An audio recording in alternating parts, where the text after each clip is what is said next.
বৈষম্য বিরোধী ছাত্র আন্দোলনের জেলা কমিটি থেকে ছাত্রদলের ৬ কর্মী পদত্যাগ করেছেন। শনিবার লিখিতভাবে এ ঘোষণা দেন। বৈষম্য বিরোধী কমিটি থেকে ছাত্রদলের ৬ কর্মীর একসঙ্গে পদত্যাগ।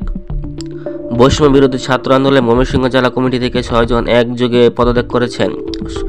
লিখিতভাবে এই ঘোষণা দেন তারা। পদত্যাগকারীরা ছাত্রদলের কর্মী বলে জানা গেছে। তারা হলেন কাউসার হাসান মিয়াদ, আহসান মঞ্জুর, হৃদয়, রিয়াজুল আলম প্রিন্স, তানজিনা ইমা, সাদিয়া হাসান মিম, মেহেদী হাসান চঞ্চল।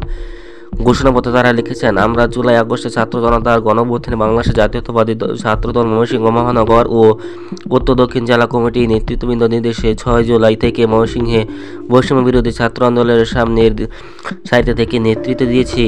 আমরা এই আন্দোলন জাতীয়তাবাদের চেতনা থেকে অংশগ্রহণ করি, যার প্রেক্ষিতে ৬ জুলাই ফ্যাসিবাদের পালিয়ে যাওয়ার মাধ্যমে চূড়ান্ত বিজয় অর্জন করি এবং বিপ্লব পরবর্তী সময়ে দেশের সংকটময় পরিস্থিতিতে বিপ্লবী ছাত্র জনতার প্রতিনিধি হিসেবে দেশ সংস্কার কাজে সক্রিয়ভাবে অংশগ্রহণ করি।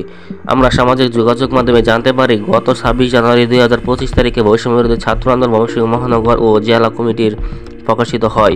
উক্ত কমিটি আমাদের সাথে কোনো প্রকার যোগাযোগ বা অবগত না করে আমাদের ময়মনসিংহ জেলা কমিটি সংগঠন সহ মুখপাত্র, যুগ্ম সদস্য, সচিব সহ সদস্য পদে পদায়ন করা হয়। তারা আরও বলেন, আমরা মূলত শহীদ প্রেসিডেন্ট জিয়াউর রহমান আদর্শের সৈনিক। আমাদের উক্ত বৈষম্য বিরোধী ছাত্র আন্দোলনের কমিটিতে পদায়ন করা তীব্র নিন্দা ও প্রতিবাদ জানাই এবং এই কমিটি থেকে সজ্ঞানে আমরা সকলে পদত্যাগ করেছি। এই কমিটির সাথে আমাদের কোনো প্রকার সম্পৃক্ততা নেই।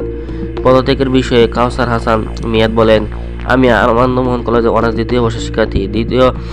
দীর্ঘ ৫-৬ বছর যাবৎ শহীদ জিয়ার আদর্শে উদ্বুদ্ধ হয়ে ছাত্রদলের রাজনীতি করছি। সামনে কমিটি দেওয়ার সম্ভাবনা রয়েছে। আমি সেখানে পদপ্রার্থী। আমার ধারণা, রাজনৈতিকভাবে আমাদের বিতর্কিত করার উদ্দেশ্যে না জানিয়ে কমিটিতে নাম দেওয়া হয়েছে।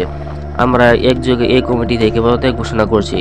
পদত্যাগের সত্যতা নিশ্চিত করে ময়মনসিংহ মহানগর ছাত্রদলের সাধারণ সম্পাদক তানভীর আহমেদ রবিন বলেন, দলীয় নির্দেশে জাতীয়তাবাদী চেতনার ছাত্র জনতার আন্দোলনে আমাদের নেতাকর্মীরা সক্রিয় ছিল, কিন্তু না জানিয়ে বৈষম্য বিরোধী ছাত্র আন্দোলনের নবগঠিত কমিটিতে আমাদের কর্মীদের